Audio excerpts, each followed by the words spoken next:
de allá de atrás, yo creo que nomás el hermano Salvador alcanza a ver porque es el más grandote. Aquí dice, el maestro forma a sus discípulos. Lo que venimos a platicar, lo que venimos a enseñar en esta ocasión, es eso precisamente, un curso de formación de discípulos, que es por donde todos los servidores de iglesia necesitamos aprender, primero que nada, primero que convertirnos en agentes de servicio dentro de la iglesia, antes de que cada uno de ustedes se convierta en miembro de un ministerio, digamos, de intercesión, o un ministerio de predicación, o de visita a los enfermos, o de catequesis, no sé, antes de que ustedes tomen la determinación de hacer una vida ya formal, como pastores, primero tendremos que ser discípulos. ¿Sí identifican la palabra discípulo? ¿Qué quiere decir discípulo? Es alumno, claro que es alumno. El discípulo es el que está dispuesto a enseñar, a sentarse a aprender. Ya el apóstol, entonces el apóstol ya vendrá siendo, ¿quién vendrá siendo apóstol entonces? El que va a enseñar, el que ya pasó por el discipulado. Pero fíjense lo extenso que es la palabra discípulo, porque dice la Biblia que aún, ya cuando Jesús terminó su ministerio, que ya iba a ser crucificado y toda esa situación, a los apóstoles que traía con él, a aquellos que fueron 12, no se llamaban apóstoles todavía, se siguieron llamando los 12 discípulos. ¿Qué quiere decir? Que el discipulado nunca termina.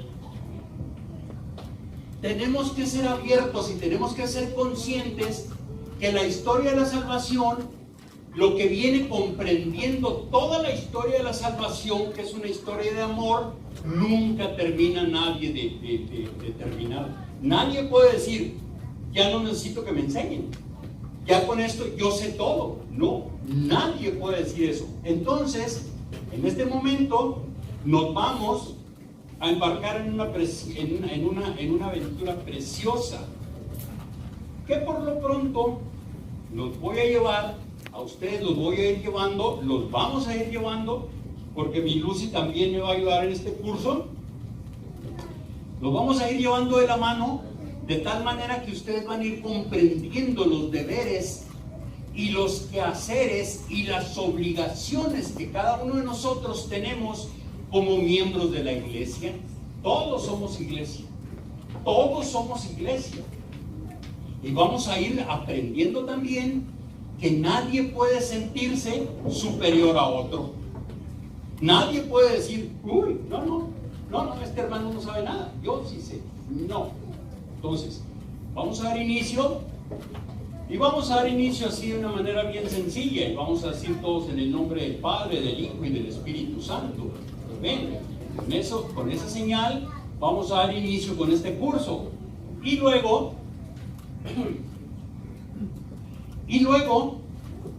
van a permitirme leerles esto. Dice, era de noche y la noche era fría. El sol se había escondido temprano para no ser testigo de la injusticia más grande de la historia. La luna regaba lágrimas de estrellas por el negro firmamento. Mientras tanto,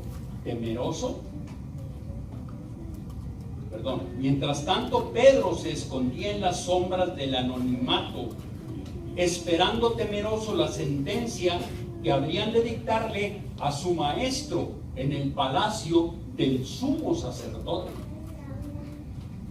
Fue en aquella ocasión en que Jesús ya lo habían apresado, y los discípulos, los que andaban con él, andaban temerosos, huyendo y escondiéndose. Y Pedro, dice esta historia que Pedro entonces, aquella noche, fue y se asomó hasta el palacio. Tuvo el valor de ir a asomarse hasta el palacio donde iba a ser juzgado su maestro, aquel al cual él mismo le había jurado fidelidad. Le dijo: Señor, no, antes de que te hagan algo a ti, primero que me maten a mí. Y le dijo Jesús: no, Pedro, mejor cállate, Pedro, porque antes de que el gallo cante, ¿cuántas veces? 3. ¿Tú me habrás negado cuántas? 3. Y Pedro lo negó. Por eso esa noche que Jesús estaba iba a ser juzgado, Pedro andaba, pero ¿sabe cómo andaba? Andaba escondiéndose. Era de noche. Y andaba tratando de pasar desapercibido para que nadie lo fuese a reconocer. Dice la Biblia, venciendo temores y arriesgando la vida, se había internado en la cueva del Sanedrín, que sin previo juicio había determinado la conveniencia de la muerte de un solo hombre por el bien de todo el pueblo. Agazapado en su túnica morada, se protegía más que del inclemente frío de cualquier mirada delatora. Su rostro era iluminado de vez en cuando por el caprichoso fuego de una hoguera que reflejaba la angustia de su alma. Estaba muy angustiado Pedro. En el preciso momento en que el sumo sacerdote rasgaba sus sacras vestiduras y declaraba reo de muerte a Jesús de Nazaret, los criados y guardias del palacio descubrieron a Simón Pedro y lo acusaron del crimen capital. Este también es de Jesús, le dijeron los guardias. Este también andaba con Jesús. ¿Y qué fue lo que contestó Pedro? No, dijo, yo ni siquiera ¿qué? Yo ni siquiera lo conozco. Dice, ¿cuál fue la luz que delató a Pedro como discípulo del maestro de Galilea? ¿Cuál luz? ¿Qué luz fue la que lo delató? Era de noche. ¿En qué se le notó al pescador de Cafarnaúm que seguía al predicador de Nazaret? ¿Por qué no se puede esconder en las sombras ni ocultar bajo el manto la pertenencia incondicional de Jesús? ¿Saben a dónde nos vamos encaminando? ¿Sí saben a dónde nos vamos encaminando? Fíjese cómo que Pedro, a pesar de que era de noche y que él andaba lo más escondido que podía andar, traía en su cara algo así que le cubriera para que nadie pudiera reconocerlo. Sin embargo, dice que a pesar del disfraz que Pedro pudo usar esa noche, fue descubierto. Y la historia de la salvación pregunta y dice, ¿qué fue? ¿Cuál luz fue la que hizo que la demás gente, en qué se le notó a aquel hombre que él era discípulo de Jesús? ¿En qué se le notó si él andaba disfrazado? Dice, ¿por qué no se puede esconder en las sombras ni ocultar bajo el manto la pertenencia incondicional de Jesús? Lo cual nos lleva a una cosa: el día que usted se decida a pertenecer incondicionalmente a Jesús, ¿qué cree que va a suceder? Usted va a ser reconocido en cualquier parte como discípulo del Señor. ¿Pero por qué puede ser eso? O sea, ¿a qué se debe eso? Dice que Pedro fue descubierto aún a pesar del disfraz que estaba usando. Hay ciertas características, dice, hay ciertas características obvias y visibles que identifican claramente a un discípulo de Jesús. ¿Será cierto? ¿Creen ustedes que sea cierto eso? Dice que hay características inconfundibles que identifican claramente a una persona que es seguidora de Jesús. A eso nos lleva el discipulado. a que de pronto empecemos, sin nosotros darnos cuenta, a ser identificados como discípulos de Jesús. ¿Y en qué se nos va a empezar a notar entonces? ¿En qué? Opiniones. ¿En qué se nos va a empezar a notar? Alegres, me la doy por buena. ¿Qué más? ¿Qué más? ¿Cuáles son las características de un verdadero discípulo de Jesús? ¿Cuáles son las características? ¿Vale? ¿Y la humildad? ¿Cómo se manifiesta la humildad?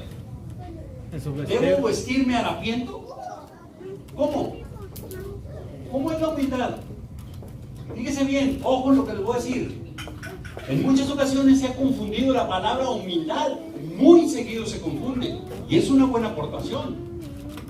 Un discípulo de Jesús, un discípulo real de Jesús, se distingue ciertamente por su humildad. Pero ¿cuáles son los rasgos de humildad? ¿Qué tiene que hacer una persona para que digan, esta persona es humilde? ¿Obediencia? ¿Más? Pero ¿qué características reales tiene una persona que puede usted decir, esta persona es bien humilde? Su comportamiento. ¿Vale? Su comportamiento. Fíjese, ya lo vamos a desencadenando poco a poco. Dice, hay ciertas características obvias y visibles que identifican claramente a un discípulo de Jesús. ¿Sabe cuál va a ser la preocupación de aquí en adelante? Que la gente pueda identificarnos como discípulos de Jesús. Déjenme les aporto un poquito. A una persona que se le puede identificar fácilmente con Jesús, a una persona que se le puede relacionar estrechamente con Jesús, es una persona que tiene algo en su mirada. ¿Han visto ustedes cómo mira, cómo clava su mirada a la gente sencilla, la gente humilde? ¿Qué han visto? Tiene una mirada tierna. Las gentes que se identifican con Jesús tienen una mirada muy cálida, que no necesitan hablar. ¿Ustedes conocen personas arrogantes? Así orgullosas. Que parece que traen colgado aquí no sé qué.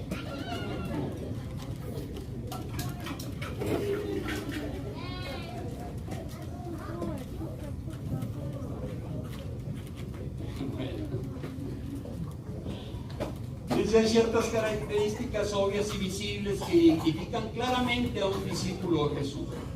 Hay muchas características que hablan y dicen, esta persona es un discípulo de Jesús.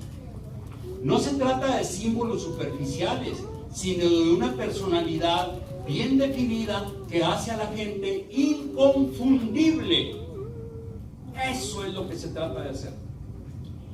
Al leer estas páginas seremos iluminados por la fogata de la palabra de Dios. Ella nos identificará como discípulos de Jesús o como simples admiradores de sus prodigios.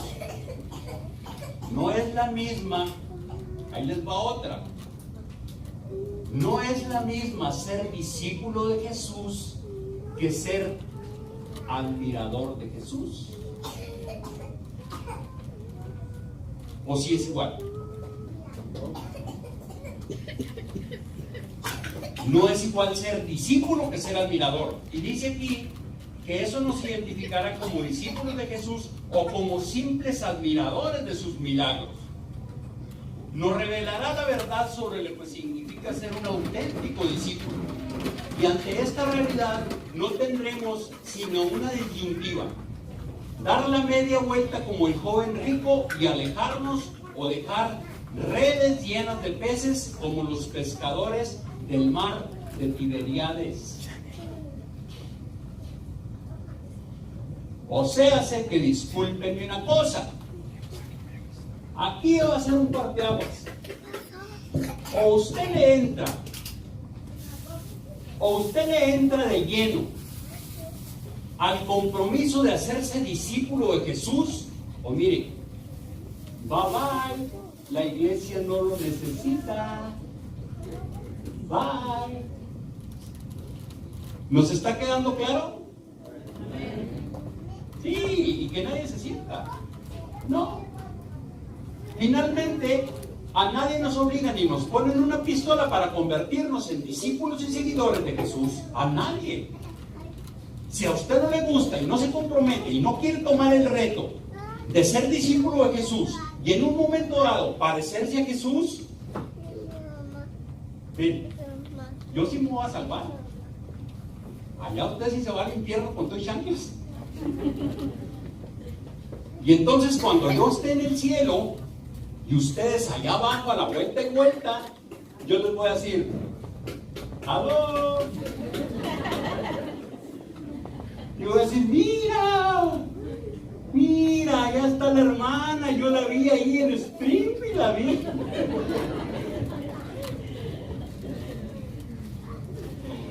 Muy bien, ustedes saben, o aquí toma el compromiso, o hace lo que el joven rico del Evangelio. ¿Qué hizo el joven rico del Evangelio, hermano Salvador? ¿Qué hizo el joven rico? Fue triste. ¿Mande? Se fue triste. ¿Se fue triste? ¿Por qué se fue triste? ¿Por qué? ¿Hay un motivo? ¿Mande? Sí, porque le dijo Jesús, le dijo, oye maestro, es que yo quiero caminar contigo. Y Jesús, el maestro, le dijo, está bien, vente.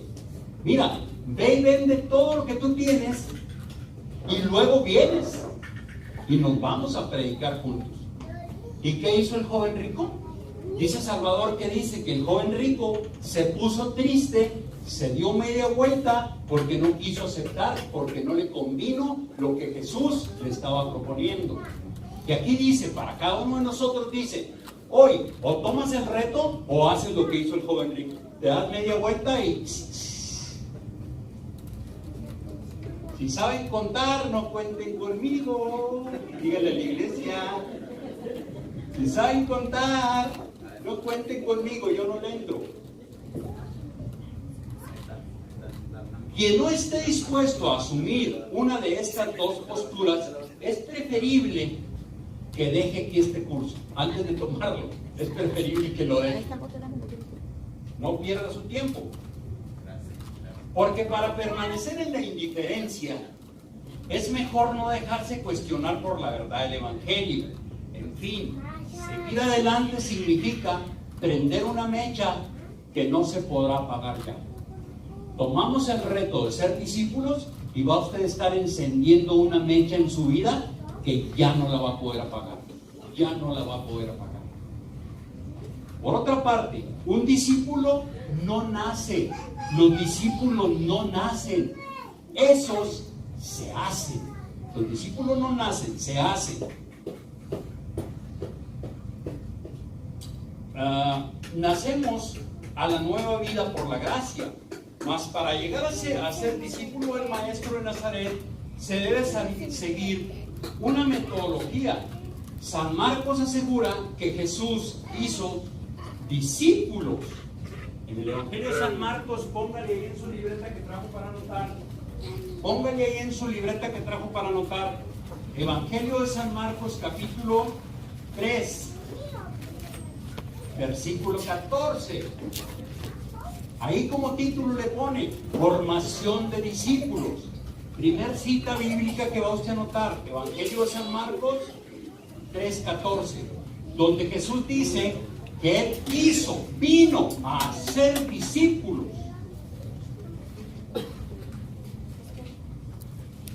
Y cuando Él a su vez envió a los suyos, les ordenó hacer discípulos. Ahí le voy a explicar esto. Para aclarar que esto no se da por generación espontánea o herencia, sino que es necesario seguir todo un proceso de producción que será delineado en estas páginas. ¿Cuál fue la misión de Jesús? Atención, ¿cuál fue la misión de Jesús? La primera misión de Jesús fue venir y formar discípulos. ¿Qué vino a formar? Discípulos vino a formar. Pero fíjense, más adelantito no lo voy a decir, pero aquí se los voy a adelantar un poquito. Vino a formar discípulos. El discipulado tiene un tiempo determinado. El programa de enseñanza que Jesús traía tenía un tiempo determinado. Él cumplió con la función de darles todas las enseñanzas que pudo darles y luego los mandó a un apostolado, que es a donde van a ir ustedes. ¿Dudas? No dio enseñanza, pero eran unas enseñanzas bien padres. Ahorita vamos a ver lo que les enseñó. Después del discipulado, los mandó al apostolado. Les dijo: vayan y hagan discípulos míos. ¿A quién, Anselmo, les dijo? Vayan y hagan discípulos míos a todas las naciones, les dijo. Así les dijo. Vayan y hagan que todos sean mis discípulos. ¿Por qué los mandó entonces? Primero les enseñó y luego los mandó. Pero cuando los mandó, ya no los mandó a ciegas. Ya cuando los mandó, aquellos ya estaban listos. Listos estaban para formar a otros. ¿Me explico hasta ahí? Correcto. Entonces dice: él a su vez envió a los suyos, les ordenó hacer discípulos.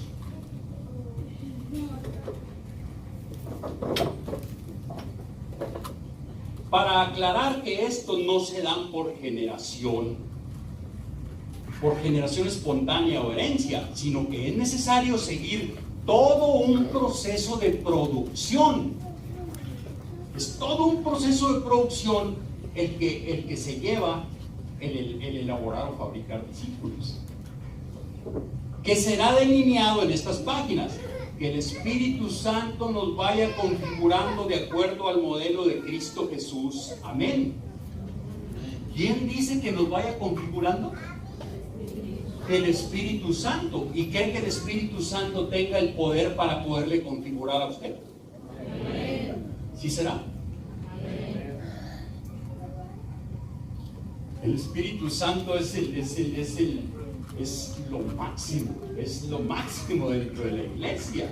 Entonces, dice que el Espíritu Santo nos vaya configurando de acuerdo al modelo de Cristo Jesús, para que reproduzcamos su imagen en este mundo. ¿Cuál va a ser el reto de usted de aquí en adelante? Reproducir la imagen de Jesucristo. Cada vez que unas personas que nunca han venido a la iglesia lo vean a usted, digan: mira, se parece a su maestro. Dicen que todos los alumnos deberíamos de parecernos ¿a quién? Al maestro. ¿Qué no? ¿Qué no? Ese es el reto. Ustedes, padres de familia, son maestros, son los primeros maestros de sus hijos, ¿sí o no? Y entonces, ¿a quién se tienen que parecer sus hijos? Al vecino no. ¿A quién se tienen que parecer?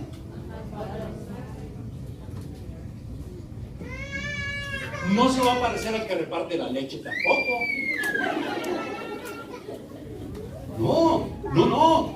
Porque el discípulo, el que está sentado aprendiendo, el pequeño, tiene que parecerse a la persona que le está enseñando, al maestro. Ese es el reto. Entonces dice que el Espíritu Santo nos vaya configurando de acuerdo al modelo de Cristo Jesús, para que reproduzcamos su imagen en este mundo y extendamos su misión hasta los confines de la tierra. Ese es el reto. Ese es el reto. Que cada uno de nosotros logre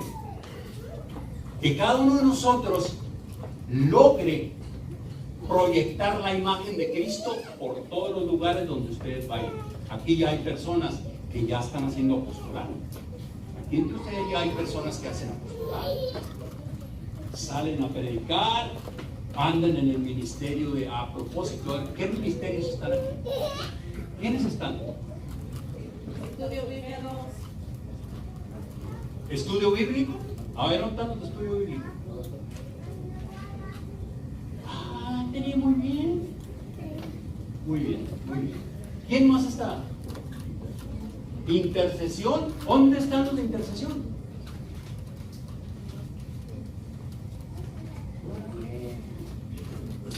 Ustedes son los que se dedican a orar por la iglesia. ¿Quién más está?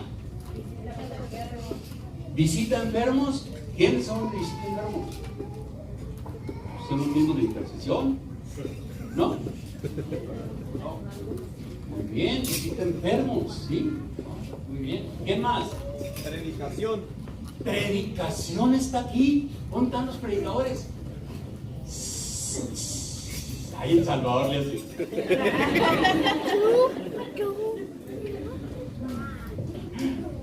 Muy bien, ¿quién más está por ahí?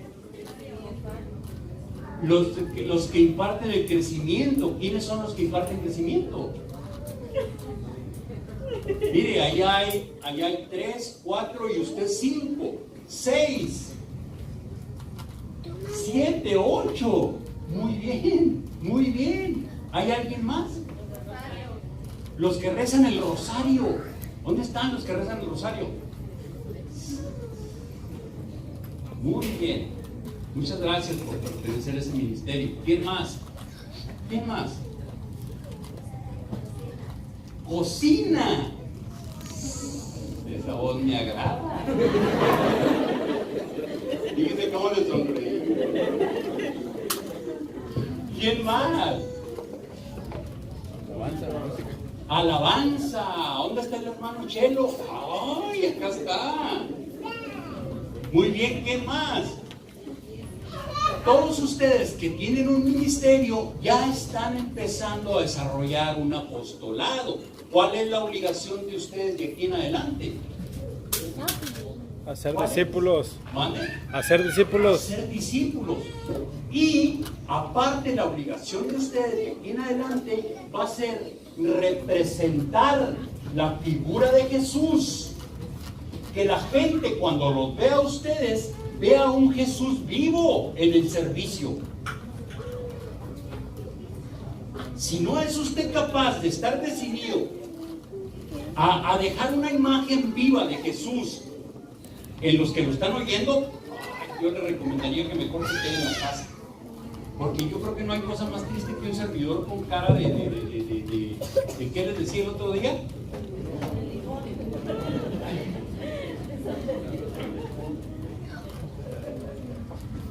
Allá en mi pueblo, cuando anda uno trabajando, que trae mucha hambre y que no encuentra más, compra uno un pedazo de salchicha así, mire, este grueso, como gaperros, más o menos. Un pedazo de salchicha y luego lo abre uno en un pan blanco, lo abre así, le mete el pedazo de salchicha y la torta queda así. Hay muchos servidores que así tienen cara. Cuando usted sienta que va a poner cara de lonche, no, mejor no vaya al servicio. No, mejor no vaya, de veras. Oiga, si va a hacer ridiculeces al servicio, mejor no vaya. No. Que cada quien de los que está aquí, y no voy a usar el micrófono, les voy a hablar así de voz viva para que no sientan que estoy enojado. Por el amor de Cristo se los pido. En el amor de Cristo se los pido. Yo esta comunidad la quiero mucho.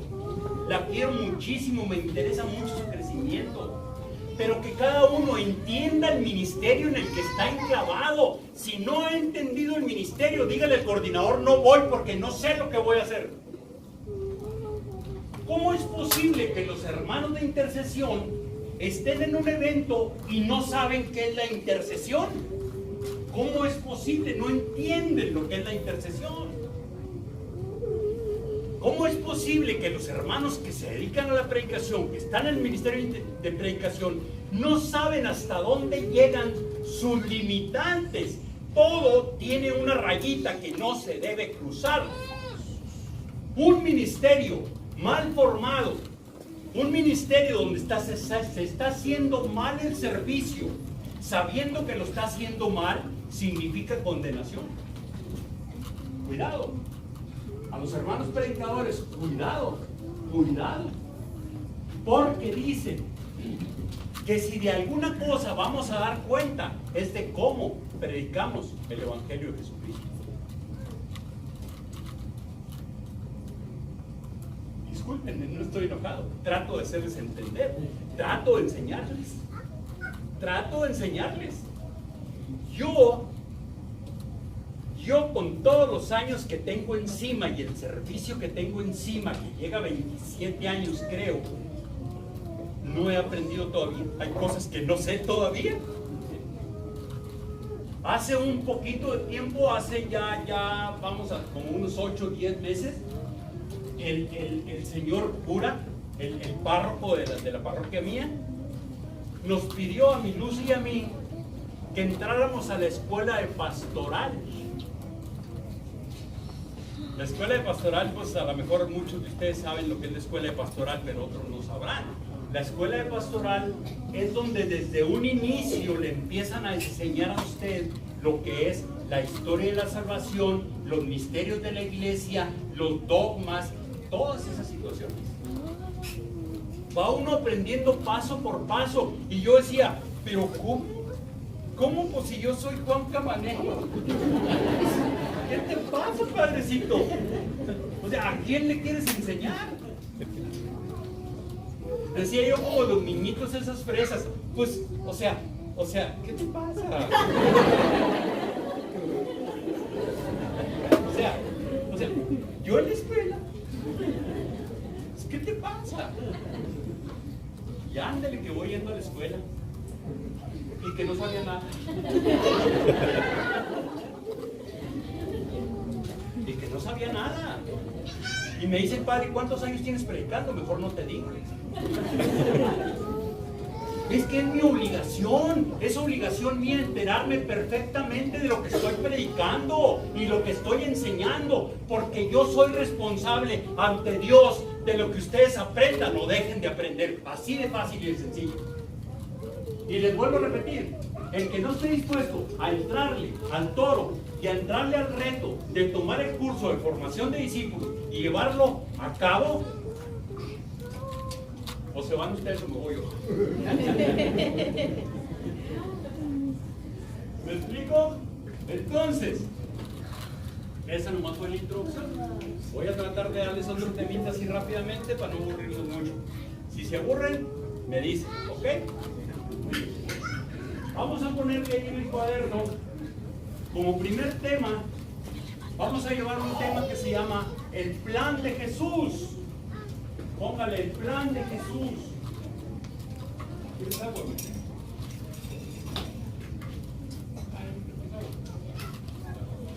El plan de Jesús es una cantidad de 50 alumnos en su salón de clases y es un maestro que está enseñando la clase de matemáticas. Matemáticas de primer grado, pero tiene 50 alumnos. Él tiene que evaluarlos cada trimestre. Cada 3 meses les va a hacer un examen de evaluación.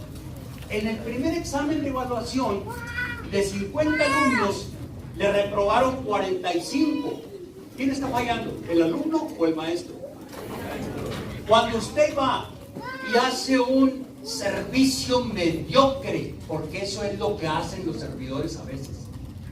Cuando hay servidores mal formados, lo único que hace uno en los servicios es una mediocridad. Está usted reprobado. ¿Y quién tiene la culpa? ¿Quién tiene la culpa de que usted reprobe un mediocre? ¿A quién cree que la gente le va a echar la culpa? Le va a echar la culpa al maestro. ¿Y a quién tiene que tener usted como maestro? ¿Quién tiene que ser el modelo suyo para aprender lo que es el servicio? ¿A quién tiene que tener como imagen, como modelo? A Jesús. ¿Sabe qué va a decir la gente cuando vea servidores mal formados haciendo cada barbaridad que no se debe hacer dentro del servicio? ¿Sabe qué va a decir la gente? No, la Iglesia Católica. No es cierto eso que dicen de la Iglesia de Jesucristo. No es cierto. Los hermanos separados de por sí no se les cose un huevo en el pico a los desgraciados. Bueno, póngale ahí el plan de Jesús. ¿Ya le puso? Muy bien. Dice, no lo escriba, solamente escúcheme. Nuestro único modelo de actividad pastoral es la persona y vida de Cristo Jesús. Ese es el modelo que usted tiene que tener presente siempre. Usted no tiene que parecerse a nadie más. Oiga, hay personas, principalmente, bueno, todos los servidores, para no encasillarme con ninguno, de cualquier ministerio, tenemos esa debilidad. Bueno, voy a decir tienen, porque yo no. No, es la neta. Mire, dice, el único modelo de actividad pastoral es la persona de Cristo Jesús. Yo tengo la obligación de tener como modelo pastoral a Cristo Jesús, a ningún otro. Sin embargo, cuando ustedes han traído predicadores de otras partes a predicarles a la comunidad, resulta que la semana siguiente todos andan predicando igual.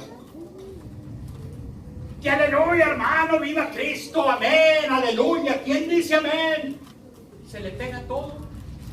No, el servidor tiene que ser auténticamente real. Usted no tiene por qué imitarle los ademanes y las voces y las 15 que y las 15 que tanto a los demás. No, no. ¿Sí me explico? ¿Y están enojados? ¿Lo han hecho?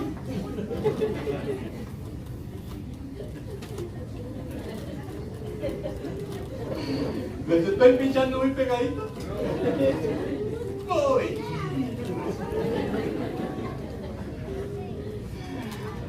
Nosotros no podemos mejorar su proyecto ni su acción. Él elaboró un plan progresivo donde estableció objetivos concretos y una metodología definida que debemos conocer para luego poder reproducir. Eso sí puede reproducir. Los métodos que Jesús usó para enseñar, eso sí lo puede reproducir usted. Jesús tenía varias formas de enseñar. Principalmente, ¿en qué se inspiraba Jesús para predicar? Las parábolas de Jesús, ¿en qué están inspiradas? ¿En qué? ¿De quiénes hablaba? Trigo. Hablaba del trigo. ¿De qué más? Rebaño. De los pájaros, de los pescadores, del sembrador. De muchas cosas eran la inspiración de él para poder llevar el mensaje que él quería lanzar. Eso sí lo pueden ustedes imitar. Dice, él elaboró un plan progresivo donde estableció objetivos concretos y una metodología definida que debemos conocer para luego poder reproducir. Mantengamos fijos los ojos en Jesús. Hebreos 12:2. Así póngale. Mantengamos los ojos fijos en Jesús. Hebreos 12:2.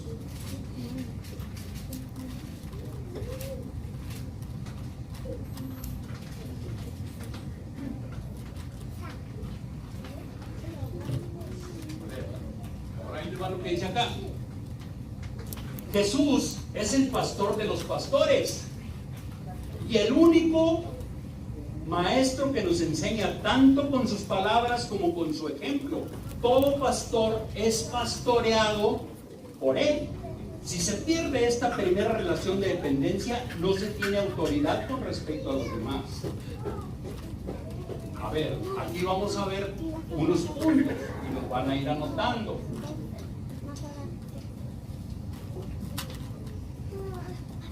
Dice, póngale usted ahí, donde anotó la primera cita bíblica, póngale, inciso A, la misión de Jesús, póngale, la misión de Jesús.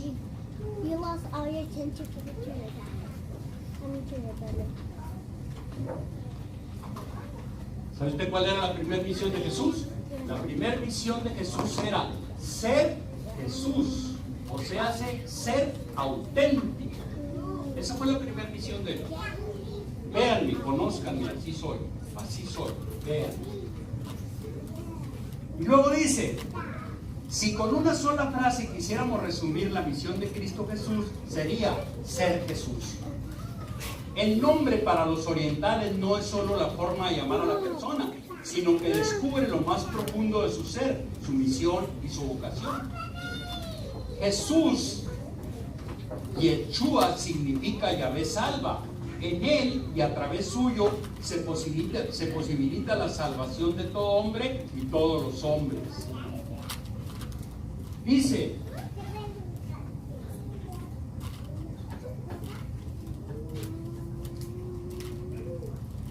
inciso número B, póngale, inciso B, su objetivo de Jesús, instaurar el reino. Acuérdense que estamos hablando del plan, de la metodología de Jesús para enseñar. Inciso B dice, su objetivo, instaurar el reino. Inciso B, instaurar el reino.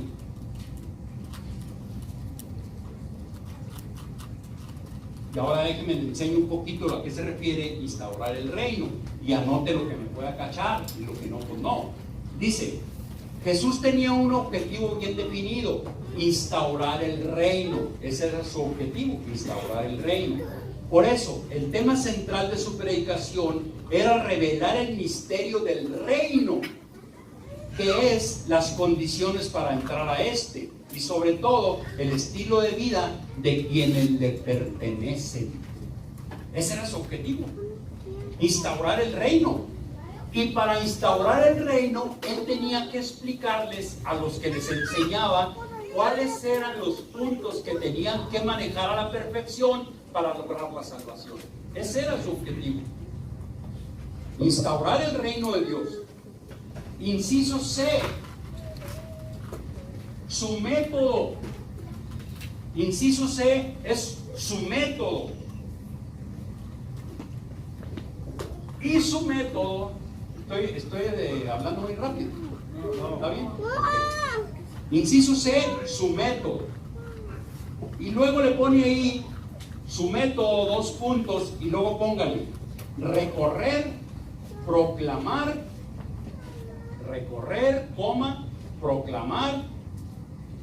enseñar y curar. Ese era su método. Ese era su método.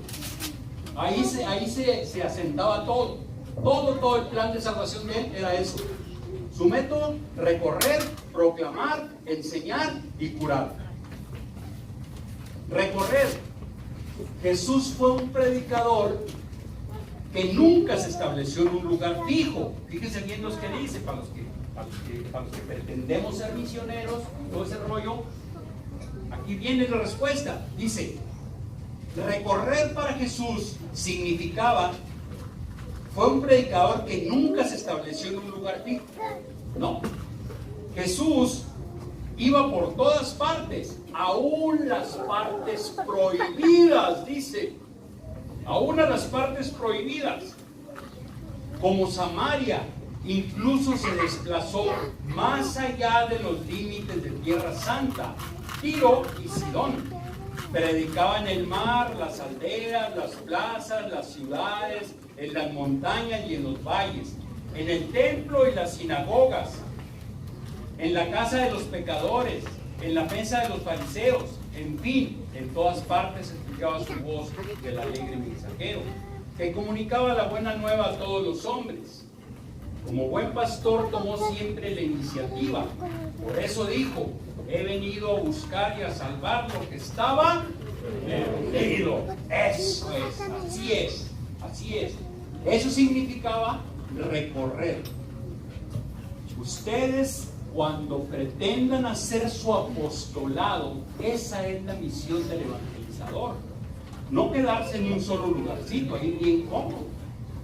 No, pues aquí en la asamblea me la paso bien padre. ¿Para qué voy? Oye, es que vamos a visitar enfermos a no sé dónde. Al cabo está como a 2 horas de aquí, vamos. No, creo que en la asamblea estoy bien. ¿Qué necesidad tengo de ir? No.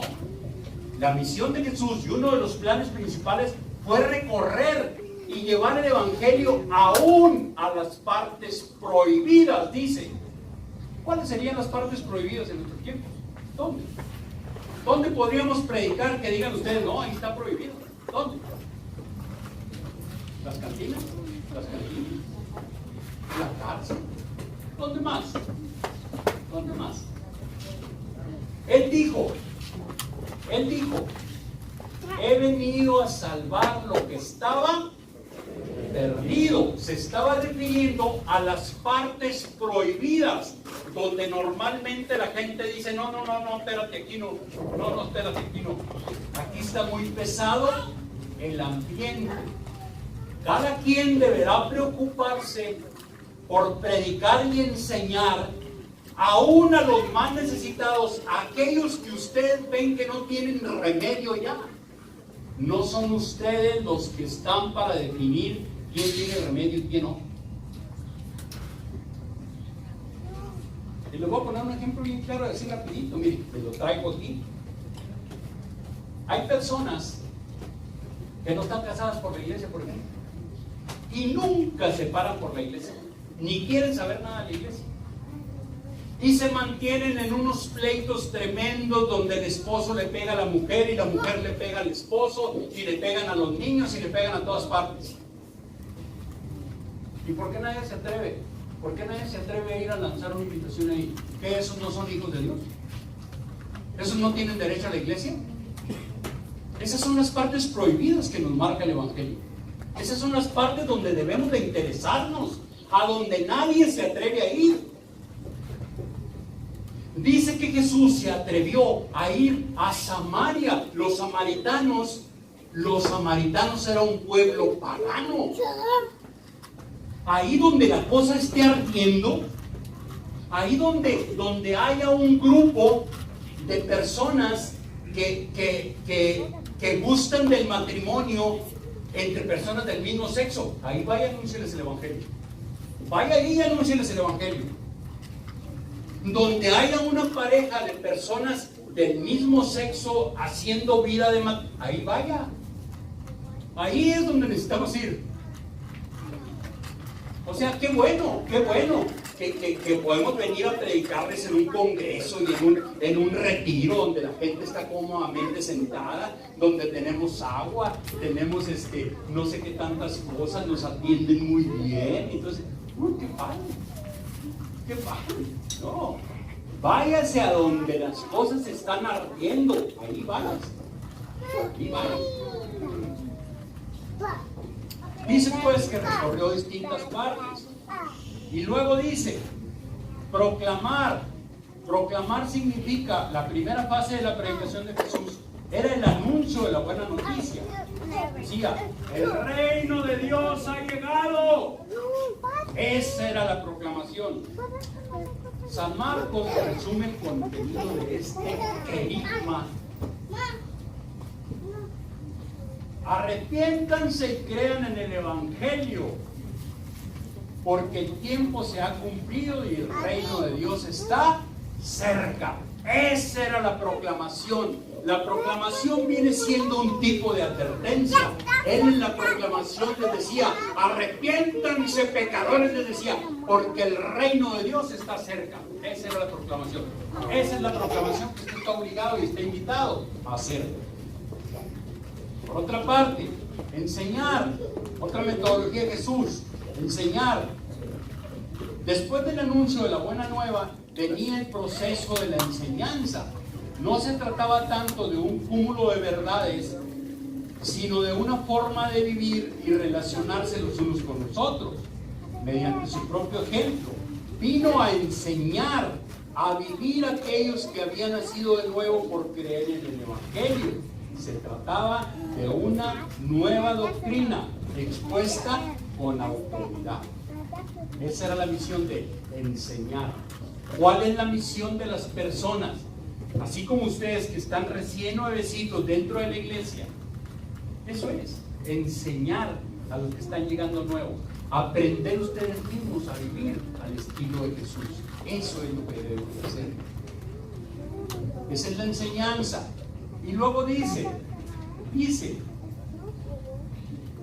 como último punto tenemos qué significaba el que diga que Jesús pasaba curando. Jesús, uno de sus métodos de enseñanza era curar.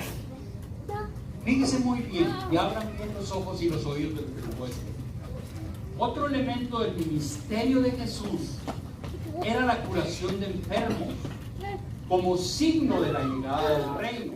Todo esto en vista a instaurar la soberanía total de Dios sobre su pueblo, excluyendo todo sustituto que compitiera con el señorío de Yahvé delante de su pueblo. Por eso San Pedro resume el ministerio de Jesús diciendo: pasó haciendo el bien y curando a todos los oprimidos por el diablo, porque Dios estaba con él. Hechos de los Apóstoles 10:38. A ver si no le picho muy pegadito aquí. Una de las funciones, una de las estrategias que Jesús usaba era curar enfermos. Dice, pasó curando enfermos y liberando oprimidos por el diablo. Dice que con la curación él pretendía que la manifestación de Dios Padre se hiciera presente. Él no quería que hubiera nada que hiciera competencia con Dios. No. Decía, no. Espérate, servidores, espérense. Ninguno de ustedes puede anteponerse a la grandeza de Dios. Tenemos dentro de la iglesia, por desgracia, y me duele mucho decirlo, tenemos personas que dan un falso testimonio de lo que es la curación. Punto número 1. Hay personas que se quieren mantener la vida jalándole la cola al diablo. No se meten en broncas. Si no entiende su ministerio, no se meta en broncas. Y les voy a decir por qué. Hay personas, yo no sé aquí, pero allá donde yo vivo sí. Hay personas que les encanta la oración de liberación. Ni siquiera saben lo que es la liberación. No saben en la bronca en la que se meten los servidores que le entran a la oración de liberación. Ese, el perro es bravo. Decía yo a la hermana ahorita a mediodía. Mírate, decía, el perro es muy bravo, ¿para qué vas a dejar esa cola? Espérate, déjalo del diablo, déjalo que sea diablo. ¿A ti qué te importa? Ojo con eso. Jesús lo hacía porque Él es Dios y tiene el poder y el respaldo de Dios Padre y del Espíritu Santo también lo tiene. Nosotros no, menos si no entendemos el ministerio que estamos desarrollando. Hay personas que les encanta robarle la gloria a Dios y andan haciendo cada circo, imponiéndole las manos a todo mundo y tumbándolos a fuerza. ¿Qué estamos haciendo? Esa es una aberración, que estamos en peligro de condenación por andar haciendo eso. Ya para terminar con esto, me invitaron a un retiro de jóvenes. Era un retiro de jóvenes donde había aproximadamente 120 jóvenes. El equipo que estaba organizando aquello era un equipo completamente inexperto.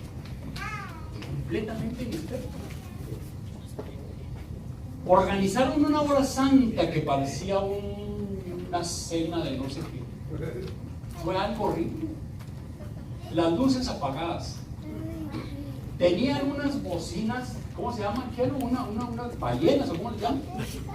Sí, unas bocinotas así, mire, que tienen una potencia. Era una bodega poquito más grande que este local. Pero imagínense con 4 ballenotas de esas y a todo volumen. No, hombre, aquello retumbaba que a mí en serio que entré y mire, se me paraban los pelos así. Dije, pues, ¿qué es esto? Y luego las personas que estaban dirigiendo la hora santa empezaron a reprender. Pues, ¿a quién? ¿Sabe qué estaban haciendo? Jalándole la cola al demonio, le estaban jalando la cola. Pero, ¿sabe por qué lo hacían? Por decirse. Y para que la gente dijera, qué bárbaro, ¿cómo sabe? No nos metamos en esa bronca. Si no sabe hacer las cosas, renuncia al ministerio donde está. Se lo recomiendo mejor. No vaya a ser Les decía ahorita y se los vuelvo a repetir, el diablo no juega a ser diablo. No. El diablo no juega a ser diablo. Punto número 1. Punto número 2. El Espíritu Santo no necesita que usted le ayude. No necesita. Él hace su obra y punto. ¿A poco creen ustedes que el Espíritu Santo necesita que ustedes empiecen a gritar, que empiecen a echar maromas y a retorcerse? El Espíritu Santo no necesita ayuda. Ese sí que no necesita bules para nada.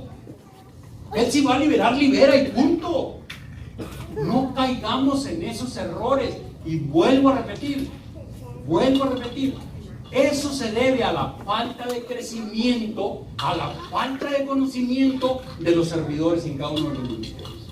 Por eso cometemos los errores que se cometen. Uno de los ministerios, le digo, más importantes de Jesús fue ese: hacer una campaña de curación.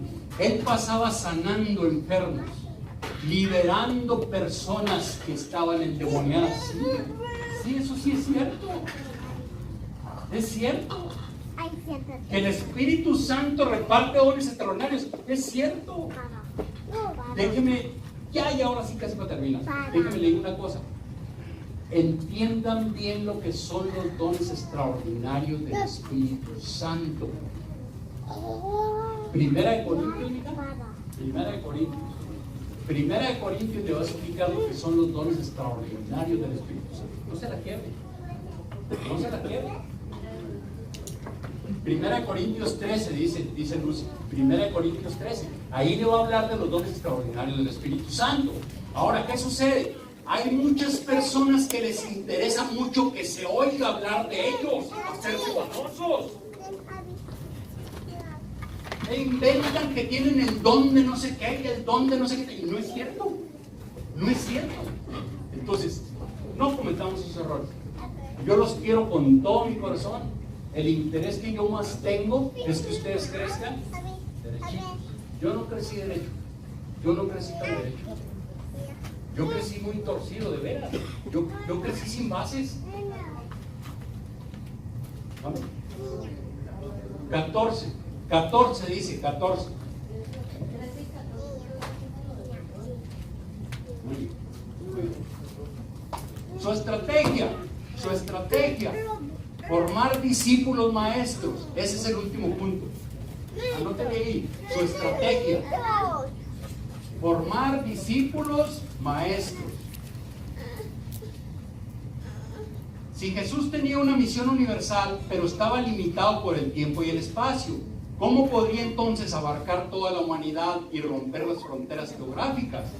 Ante esto, lo primero que hizo fue rodearse de discípulos a fin de multiplicarse y prolongarse. Esa era la estrategia de Jesús. Con esto termino yo esta enseñanza. La estrategia tenía que ser definida, porque él tenía muy poco tiempo ya para la enseñanza que él le correspondía. Tenía muy poco tiempo y la situación geográfica no le ayudaba. Él tenía forzosamente que nombrar discípulos que formaran a otros discípulos. Por eso la iglesia le necesita a usted. Este es el discípulo y este es Jesús. Se fija que es un tronco y luego Dios lo está esculpiendo, lo está formando poquito a poquito. Le está quitando todo lo que va estorbando hasta que deja a una persona. Así Dios nos va formando a nosotros poco a poquito. Desde que nacemos ya traemos habilidades. Alguien le canta muy bonito, alguien ora muy bonito. O sea, Dios va poniendo en cada uno de nosotros diferentes habilidades. Y cuando vamos creciendo y somos discípulos y estamos a los pies de Jesús y nos vamos dejando formar, Dios nos va dando forma poco a poquito, hasta que descubrimos cuál es el propósito de Dios para nuestras vidas. Decía ahorita Miguel, Dios tiene un propósito maravilloso para nuestros días. No somos personas flotantes, nació, flotó, murió y se fue. No, para cada uno de nosotros tiene un maravilloso propósito, mucho mejor del que usted se imagina y mucho mejor de lo que ustedes hayan pensado. Entonces, cuando usted empieza a ser el discípulo y a dejarse formar por el maestro, hay cosas que le apasionan mucho, ¿verdad? Fíjese cómo vamos a ir descubriendo.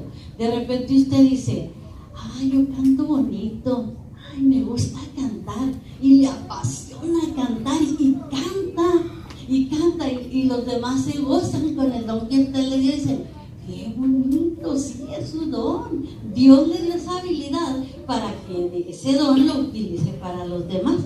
Ese sí es un don que Dios le regala. Pero cuando usted dice, yo quiero cantar, porque a mí me encanta cantar, allá enfrente se ven bien bonitos cantando, y yo paso que canta horrible, todos se tapan los oídos. No es su don, pero usted lo quiere y ahí quiere estar.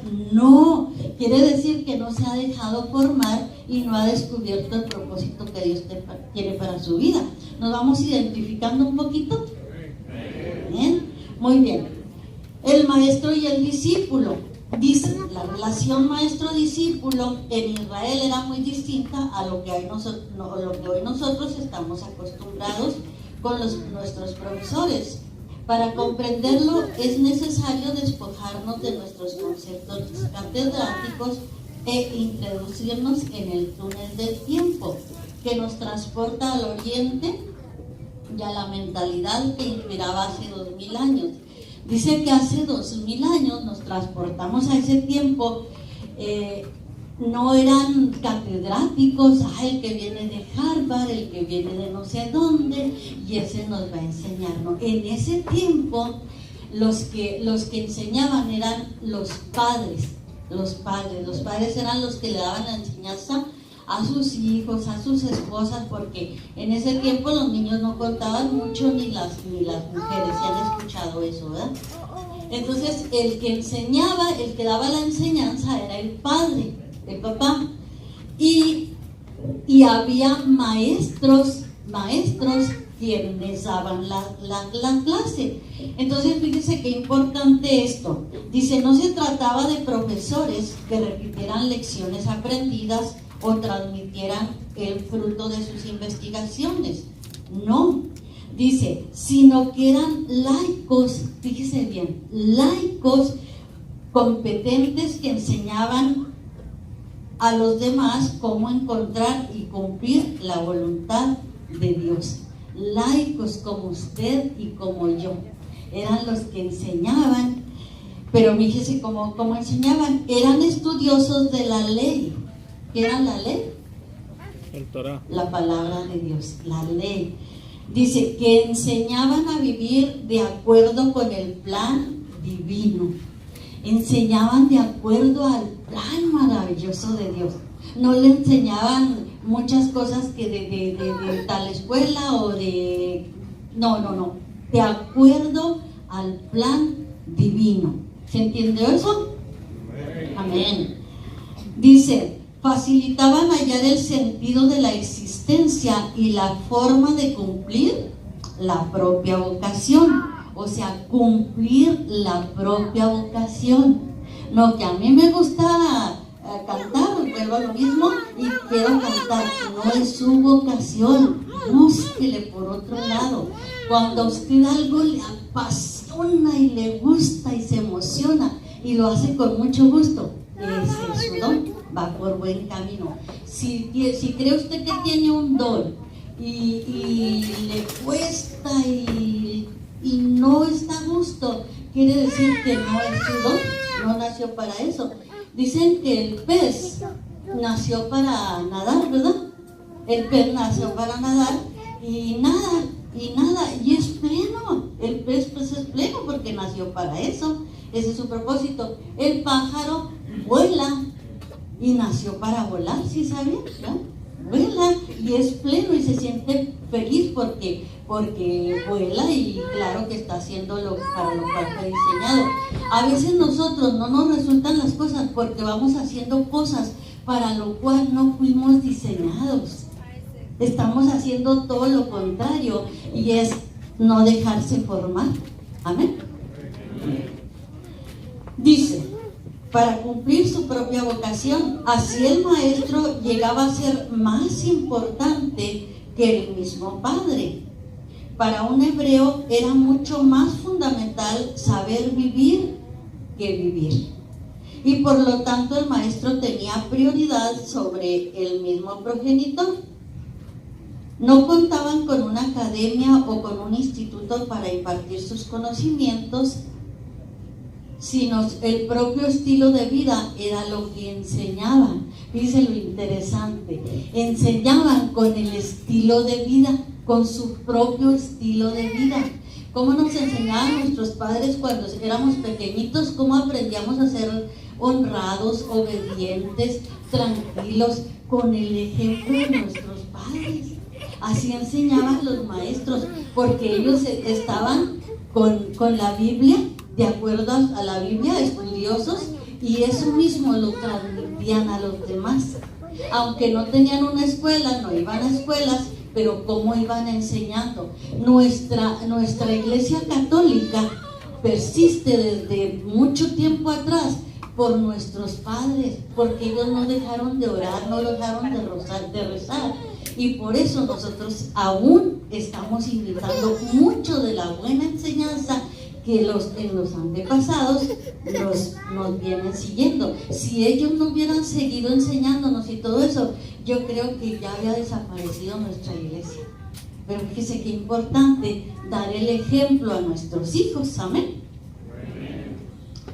Dice, sino en la vida que llevaban. Esto era lo que llamaba la atención e invitaba a otros a seguir, a imitarlos. Dice, llamaba la atención y los otros acudían porque les encantaba la forma en que ellos daban el ejemplo. El ejemplo era más elocuente que sus palabras. Por eso los discípulos tenían que convivir con su maestro, puesto que observándolo era como aprendían. Dice, nuestros hijos, como siempre están tratando de hacer lo que papá hace, ¿verdad? O lo que mamá hace. Siguen los ejemplos. Y a veces nosotros, muchas veces decimos, cometen algún error. Eso no se dice, eso no se hace, pero nosotros lo estamos haciendo. Entonces, la importancia de enseñar bien, ¿verdad? Dice, Jesús como maestro. Jesús aparece en el escenario religioso de su tiempo como uno más de esos maestros de Israel. Por lo tanto, viene a enseñar a vivir. Por esto acepta ser llamado rabí. Y luego viene lo del discípulo. ¿Se escucha bien con el micrófono? Ok. Es que no tengo la voz sota de Miguel, ¿verdad? Dice, el discípulo era tomado como una etapa temporal. Los discípulos de Jesús lo siguen por toda la vida y no les está permitido volver atrás. A los discípulos los llamaban y tomaban un curso por un tiempo y se iban. Pero los discípulos de Jesús, los que Él escoge y va y llama, no van a ser por un tiempo, van a ser discípulos por toda la vida. ¿Sí? Nunca, aunque después fueron apóstoles, jamás nunca dejaron de ser discípulos. ¿Qué quiere decir que no dejan de ser discípulos? Que nunca terminamos de aprender. Nunca terminamos de aprender. Es lo que decía Miguel ahorita, que ahora que estamos en la escuela, nos damos cuenta de que no sabíamos nada. Vamos a la escuela y resulta que nada. Quién sabe si salgamos tronados este año, ¿verdad? No, Miguel sí estudia, mucho estudia. Le digo, ayúdame, ándale, nos van a tronar en este examen. Sí, mañana, no, pasado, sí, no, ándale. Y luego estudie, y luego él está acostado, y luego yo le leo, y luego le digo, mira, va a venir esto, y va a venir esto. Ya, y vamos, y luego, ya, el día que vamos al examen, dice, voy a estudiar un ratito. Resulta que se saca 10 y yo 7. No es justo. Yo que estudio y él con un ratito y se sacó un 10, pero porque se grabó lo que yo le dije, no creo que porque estudió. No te vayas. Creo que me le ayuda nada más a Lucy a sentar algo para que no se les quede así volando. Dice,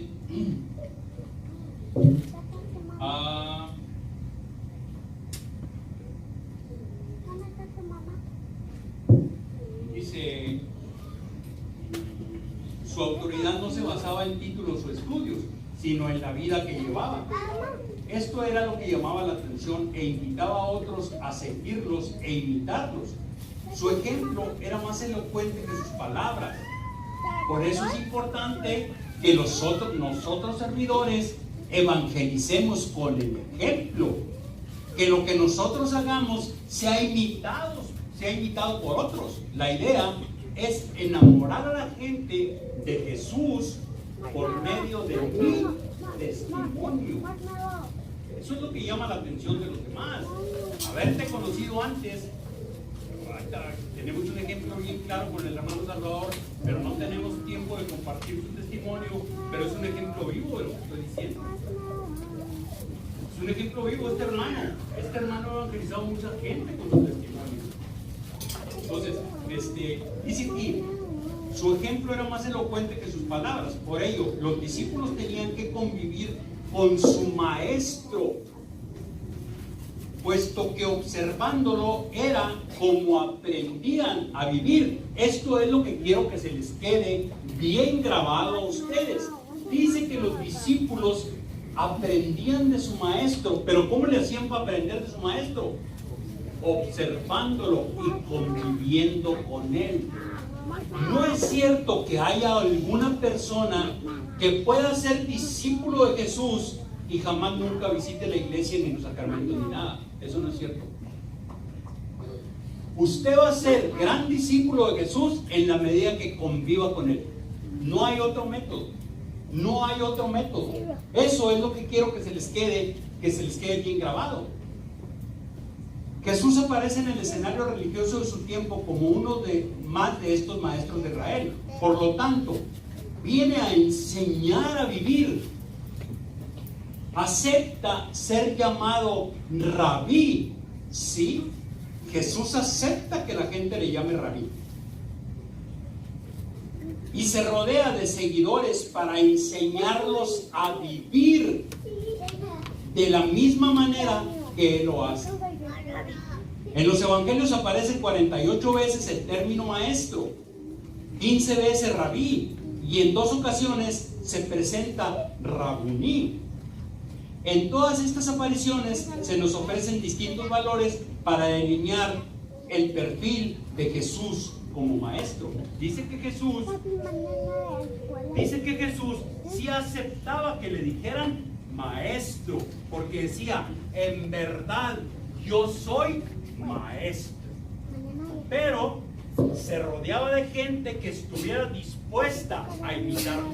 El que no quisiera imitarlo, no, ¿sabes qué? No estás dispuesto a imitarme y a seguirme, mejor vete para tu casa, ¿verdad? Amén. Muy bien, muy bien. Y resulta que se quieran ir todos a su casa, ¿verdad? Continuamos. Mira, ya me perdí. El maestro, Jesús maestro. Ok. Jesús aparece en el escenario religioso de su tiempo como uno más de estos maestros de Israel, que es lo que les acaba de explicar Miguel. Dice, el discípulo era tomado como una etapa temporal, que también lo vimos. Así pues, aunque Jesús parece uno más de muchos maestros en Israel, al mismo tiempo se distingue de ellos. Como todos estos, enseña a vivir, pero su estilo de vida tiene características que lo hacen único entre los demás. Único, porque Dios es único. Decía Miguel ahorita, se distinguía a Pedro. ¿Por qué se distinguía a Pedro? Cada discípulo de Jesús, si de veras es un discípulo de Jesús, se distingue donde quiera. No les han dicho de repente, tiene un algo que no sé qué. ¿Sí les ha pasado? ¿No se les ha pasado? ¿A alguien le ha pasado? Que le diga, esta persona tiene un no sé qué. Algo llama la atención porque trae a Jesús. Amén. Dice, el discípulo asimismo era un sistema que buscaba transmitir sabiduría para saber vivir bien. Gracias a esto se mantenía viva la fuente de vivencias de Israel. Como el maestro comunicaba ante todo experiencias. Siempre tenemos que tener una experiencia, vivirlas, porque si vamos a ir nada más a platicar por platicar, y como dice Miguel, el hermano David ¿no decía? ¿Sí? Salvador tiene por su testimonio, mucha gente se acerca.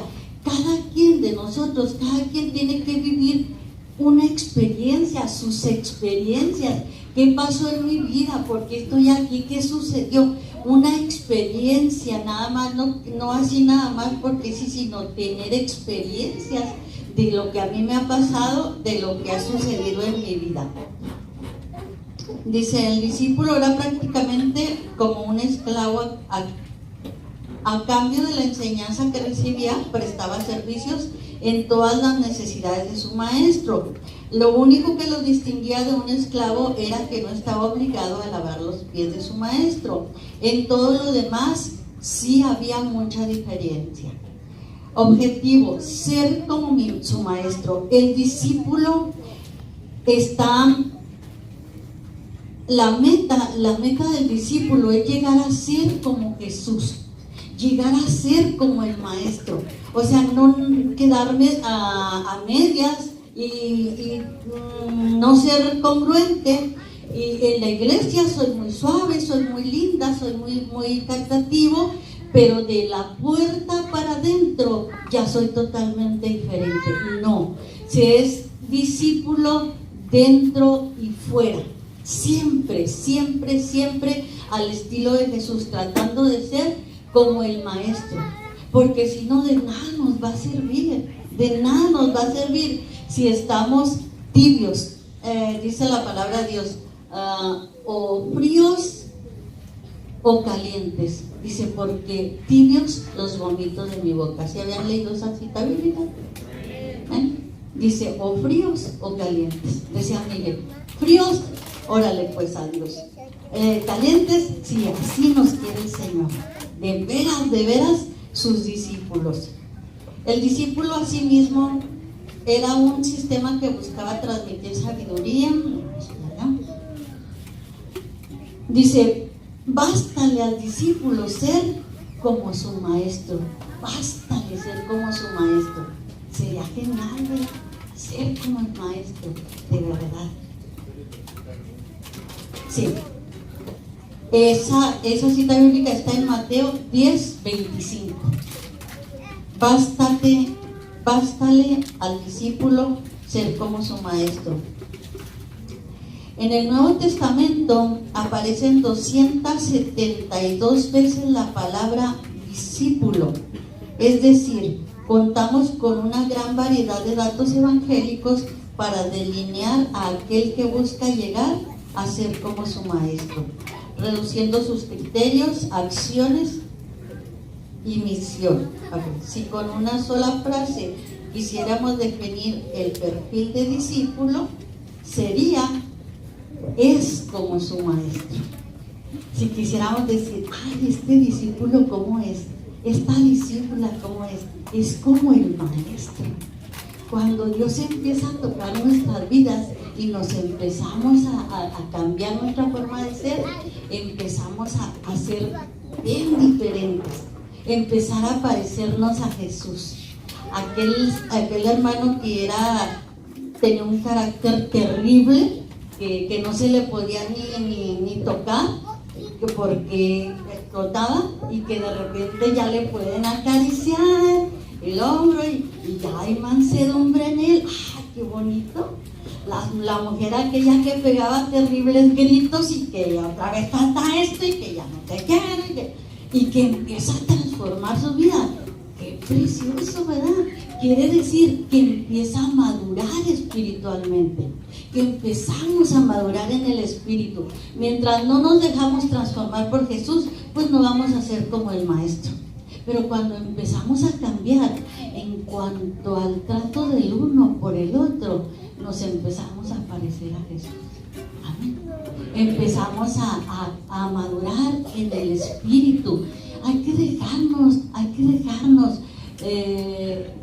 conducir por el Señor, porque es un beneficio enorme. Las familias empiezan a transformarse, las familias empiezan a cambiar, los hijos empiezan a ser más alegres, a vivir más tranquilos, y la esposa, el hogar, que son los pilares fuertes, el papá, mamá, empiezan a cambiar todo el entorno de nuestra vida, y nuestros hijos pues bien contentos. Amén. Dice, es como el maestro, aplica la jerarquía de valores de su maestro a la vida moral, a la laboral, a la familiar, a la religiosa, económica, social y política. O sea, aplicar los valores en nuestra vida. Cuando empezamos a madurar espiritualmente, de verdad espiritualmente, y parecernos al maestro, pues empezamos a usar los valores, de veras los valores, porque a veces nos dicen, es que ya no hay valores, los valores se perdieron, pero no, los valores están ahí, lo que pasa es que no los usamos.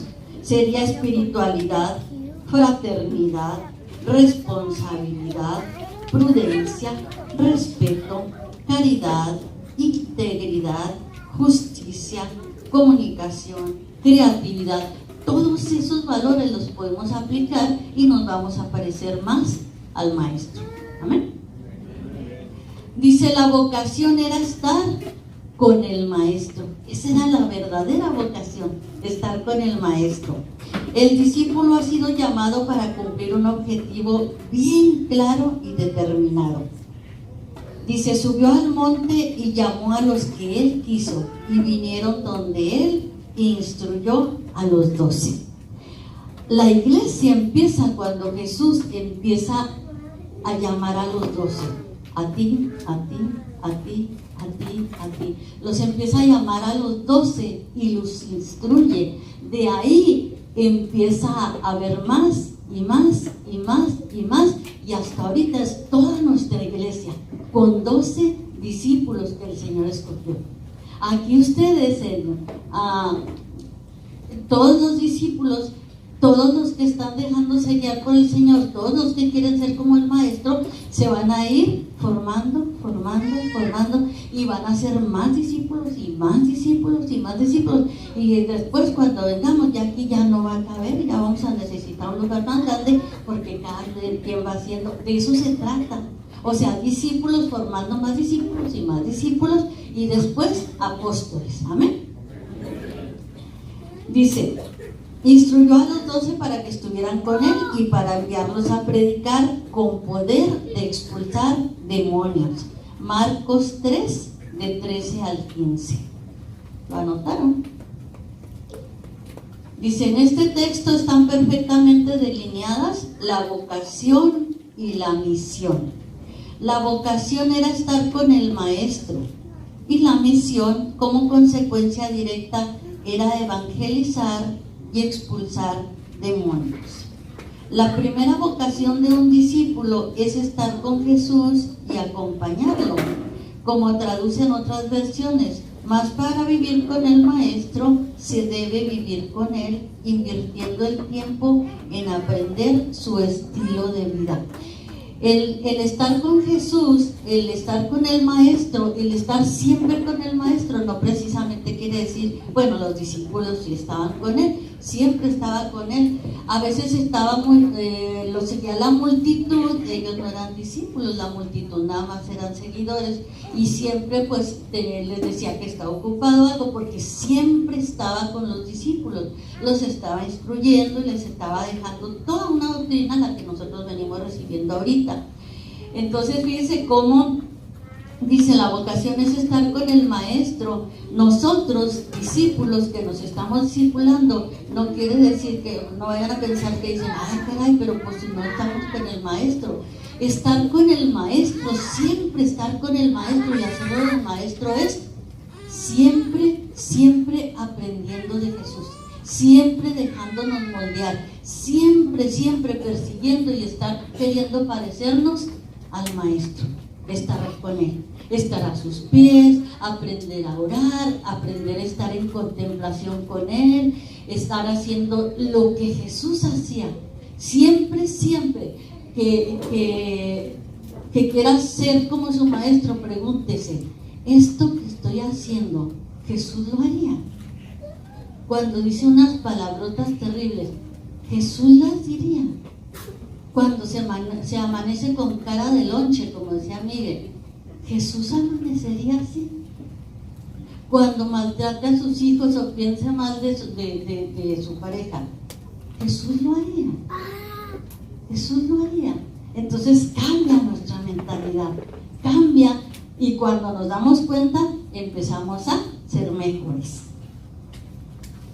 Dice la misión como consecuencia directa era evangelizar y expulsar demonios. La primera vocación de un discípulo es estar con Jesús.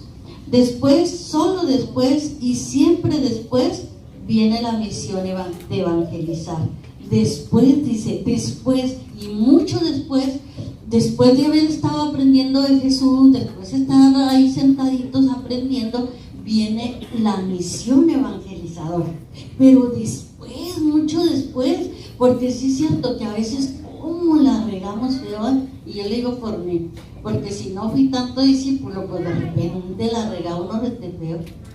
De repente las de intercesión quieren predicar, las de predicación quieren interceder, y suceden cada cosa tan terrible que, híjole, que a veces que uno en puras vergüenzas.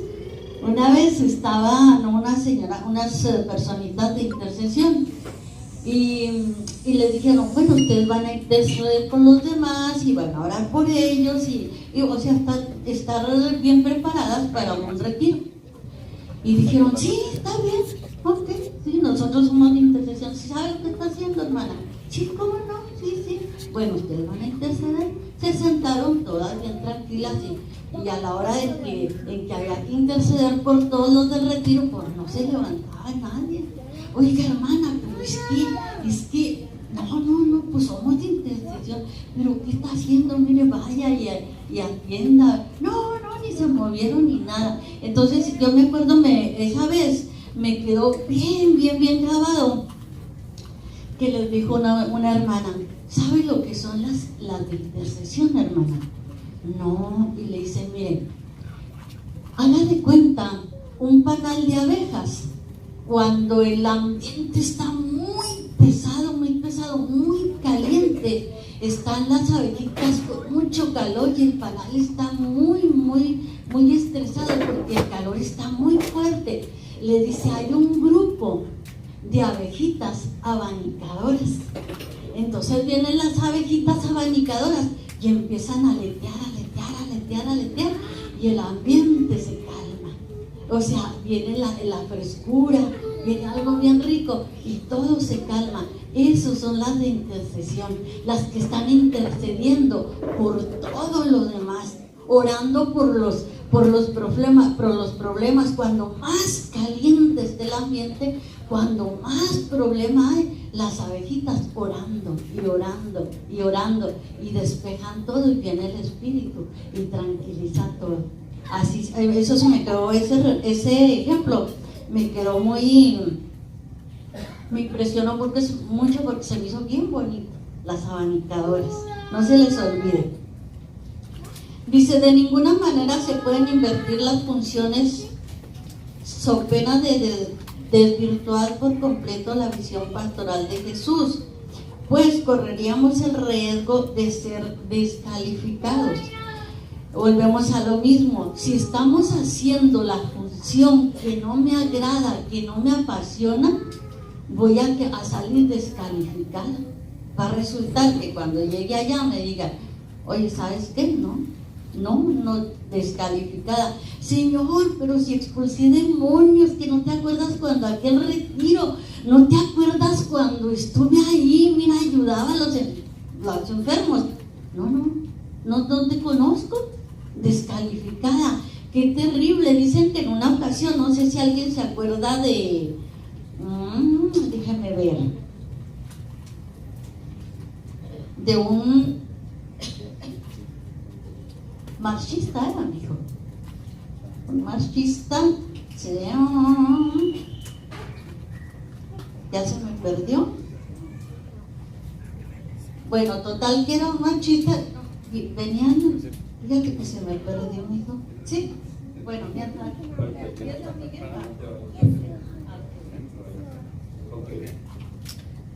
¿Cómo se sienten?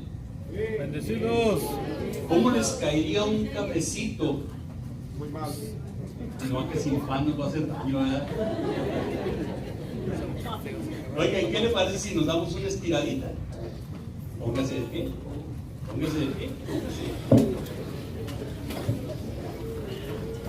Nos vamos a estirar hasta que nos rechinen los huesos. ¿Ok? Bueno, a la cuenta de 3, va usted a levantar sus brazos hasta arriba tratando de tocar el techo. Levante sus manotas, Salvador. Levante sus manos lo más arriba que pueda. Ahora gire la cintura, gírela, gírela, gírela, gírela, gírela. Ándele así. Eso. Ahora póngase las manos aquí atrás del cuello, póngaselas. Y gírele, gírele, gírele hasta que le duela la espalda. Gírele, gírele.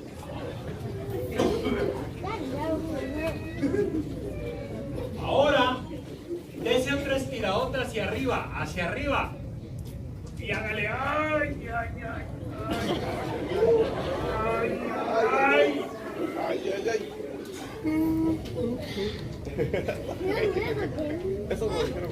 ¿Alguien necesita ir al baño? ¿No? Vamos a trabajar. ¿El porteño quiere ir al baño? ¿Sí quiere?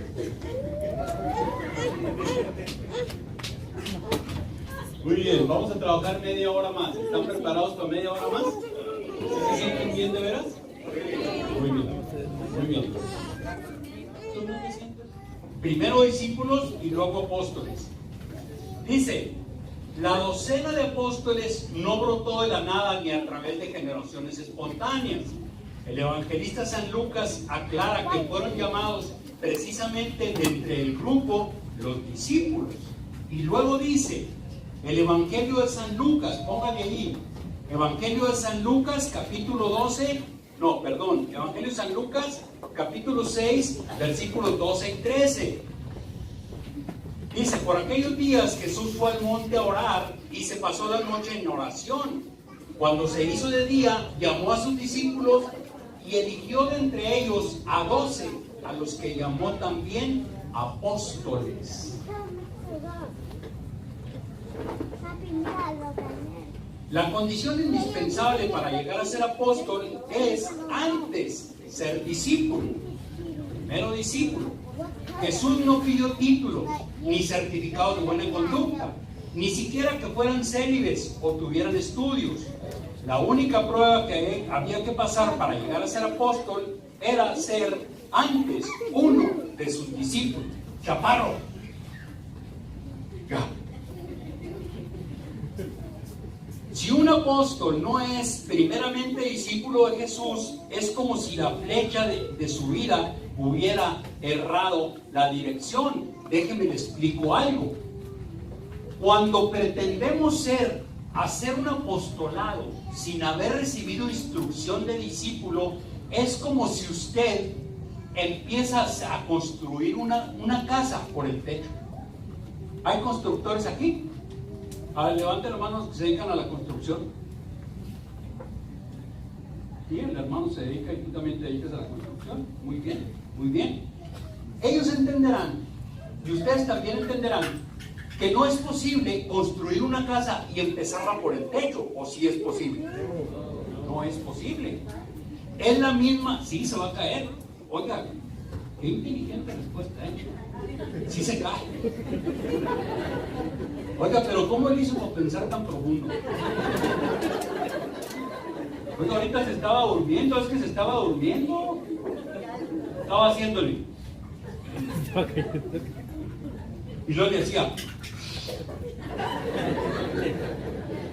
Y luego de repente dice, se cae. Bueno, es la misma situación. Si pretendemos ser primero apóstoles y luego discípulos, vamos a desviar todo el curso de la historia. No podemos empezar a prestar un servicio sin haber recibido primero instrucciones. Incluso un constructor necesita primero los planos, primero necesita un proyecto que le enseñe cómo va a ser la construcción. Sin proyecto, ¿cómo va a empezar? Sin discipulado, ¿usted cómo va a empezar a ser apóstol? No puede, no se puede. Dice, primero el discipulado, antes que nada el discipulado. No tiene vuelta de hoja. Dice, si un apóstol no es primeramente discípulo de Jesús, es como si la flecha de su vida hubiera errado la dirección. Por desgracia, muchas veces se tiene como meta prioritaria el llegar a ser apóstol y no discípulo. Y hay muchos que pretenden, sin antes haber recibido nada, ni siquiera nada, pretenden entrar directamente a un apostolado, y no es posible. Por eso la iglesia comete tantos errores, porque nosotros los laicos no nos preocupamos por recibir cursos de crecimiento, porque según nosotros no los necesitamos.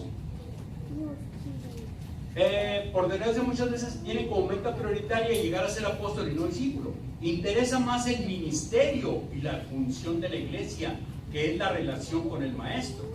Por eso existen muchos apóstoles que nunca antes fueron discípulos de Jesús, sino simplemente modelados por un sistema o estructura.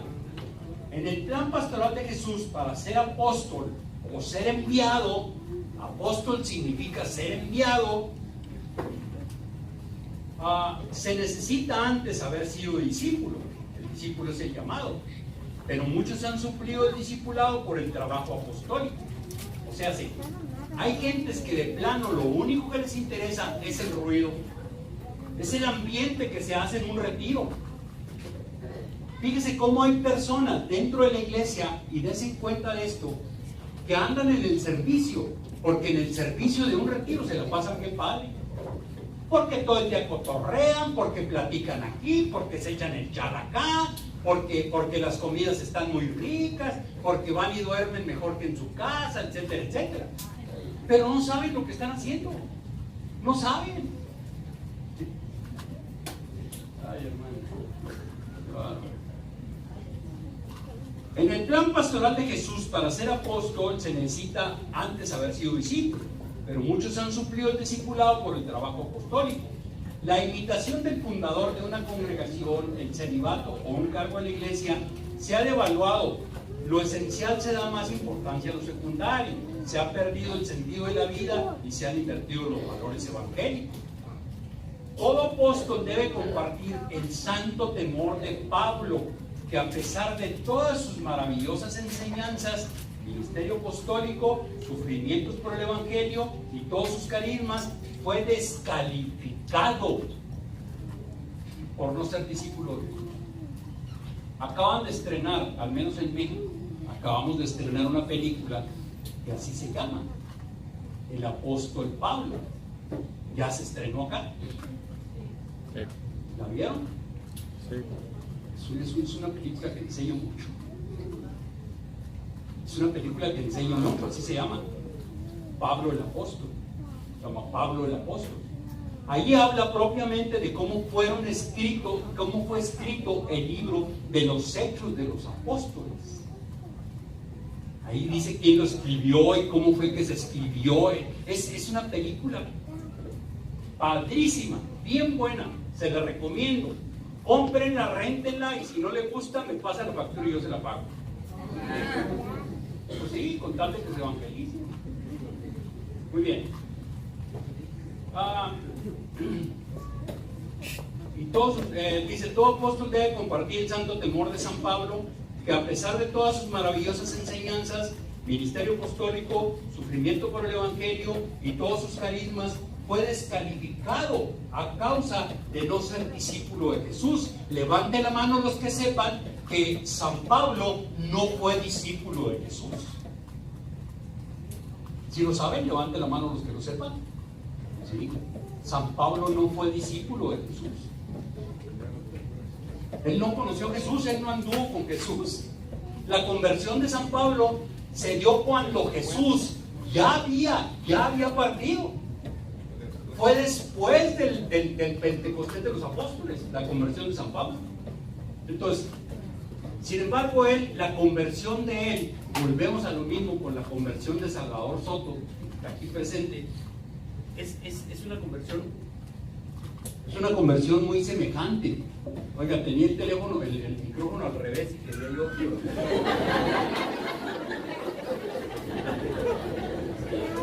Bueno, pero ¿de qué se ríe? Es que me emociono tanto que le fui haciendo así, ya caramba, ¿qué pasó? Me lo apagaron. No, era por el otro lado, ¿verdad? Bueno, resulta que en 1 Corintios 9, anoten ahí, 1 Corintios 9, 25 al 27,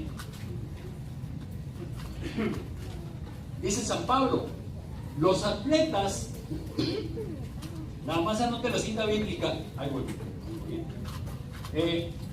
nada más anote la cita bíblica, dice la cita, los atletas se privan de todo por una corona corruptible, así yo corro y golpeo mi cuerpo y lo esclavizo, no sea que, habiendo proclamado a los demás, resulte yo mismo descalificado. ¿De qué tenía miedo San Pablo? De ser descalificado por no haber sido, por no haber estado presente en los hechos que él mismo predicaba. O sea, él andaba enseñando y siempre ha estado enseñando San Pablo algo que no le constaba. Él no fue testigo de los hechos que él predica. Y entonces él dice, no vaya a suceder, no sea que habiendo proclamado a los demás, o sea, dice, habiendo yo predicado a los demás, resulte yo mismo descalificado. No fui discípulo.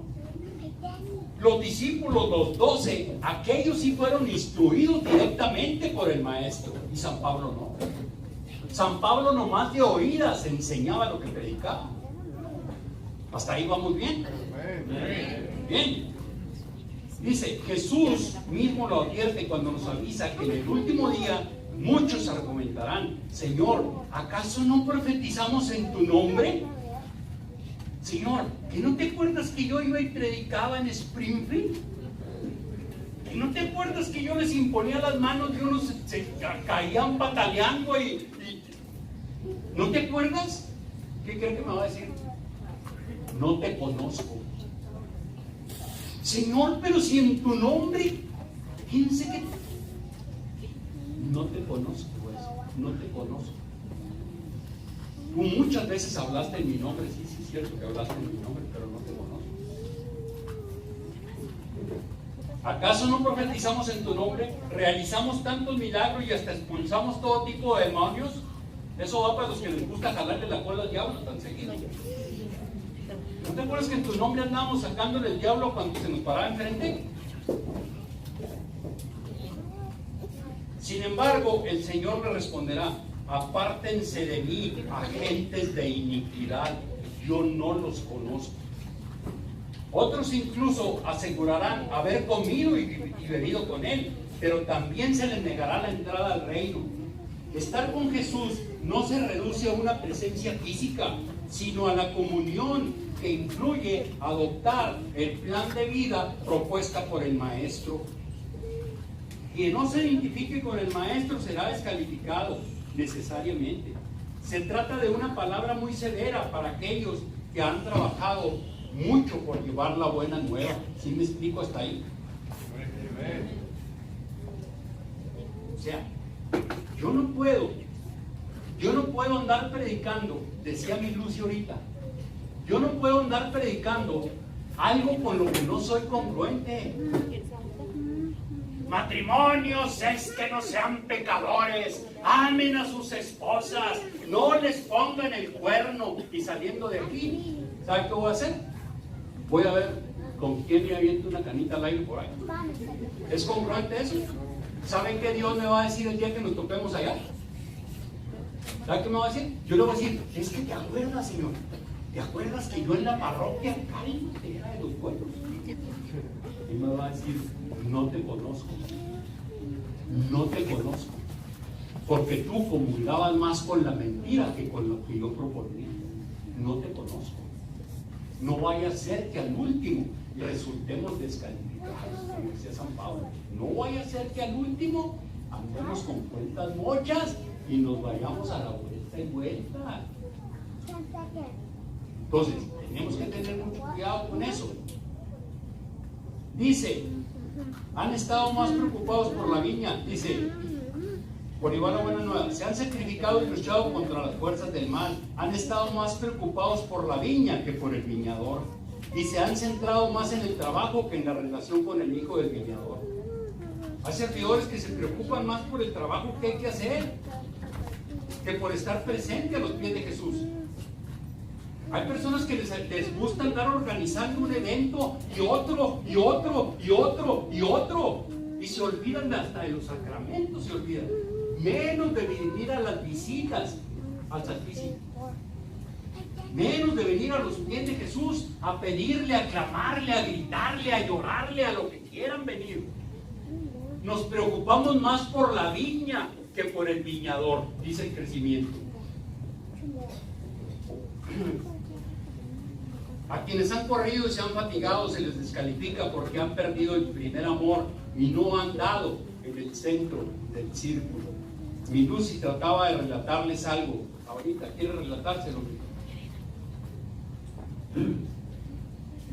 Muy bien. Dice que en los años 80, allá por 1980, tuvimos nosotros en México un deportista que era marchista, se apellidaba Bautista. ¿Se acuerdan de él?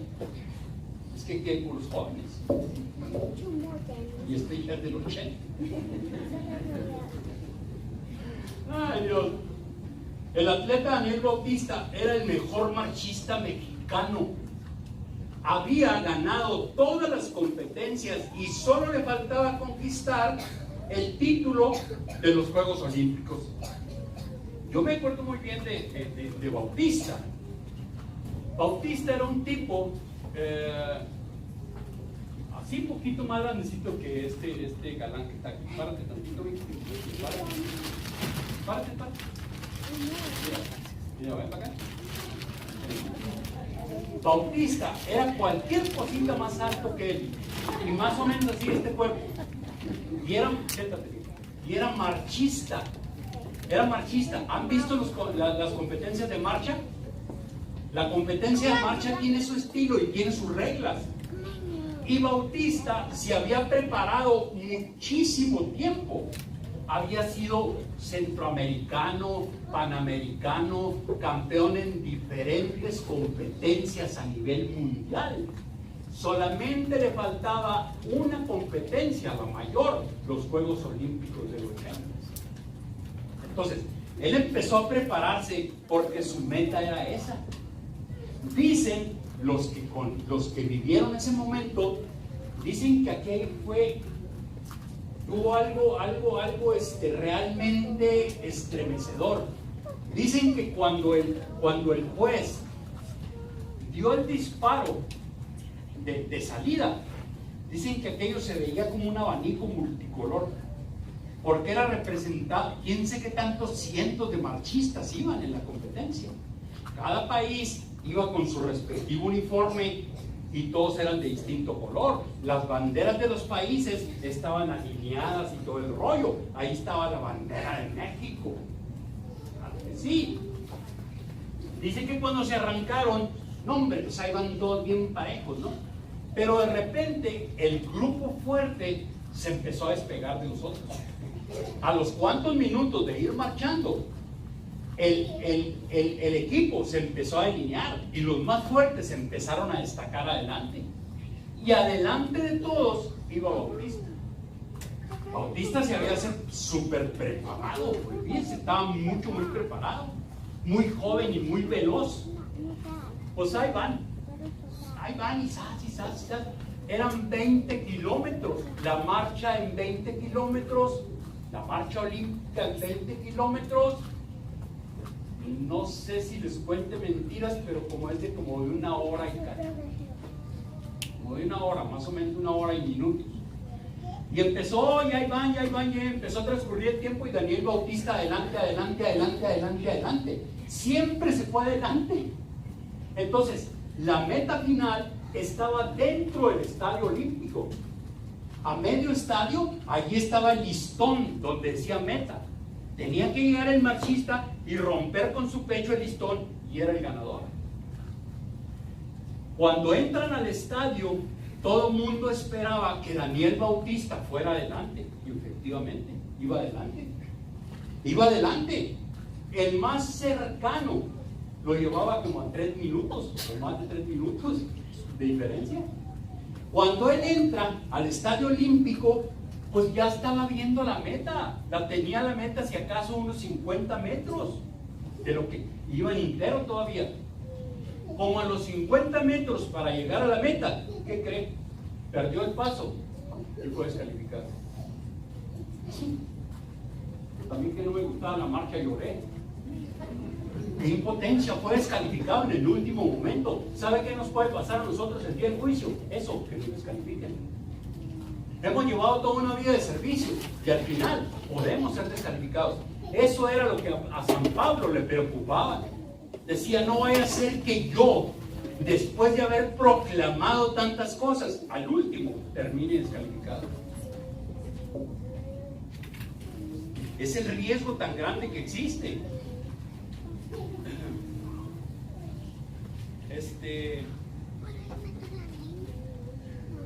Dice, es contraproducente ser apóstol sin antes ser discípulo.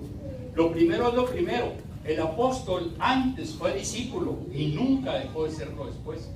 Es muy significativo que a los apóstoles se les siga llamando a los 12 discípulos, porque jamás un apóstol renuncia a lo esencial, ser discípulo. Ustedes, por muy completos servidores que se crean, siempre van a ser discípulos, porque siempre van a tener algo que aprender. ¿Ven? Un servidor nunca está completo, nunca. Cuando no es una cosa, lo que nos está faltando es otra. Y debemos de preocuparnos, no vaya a ser que al final salgamos descalificados.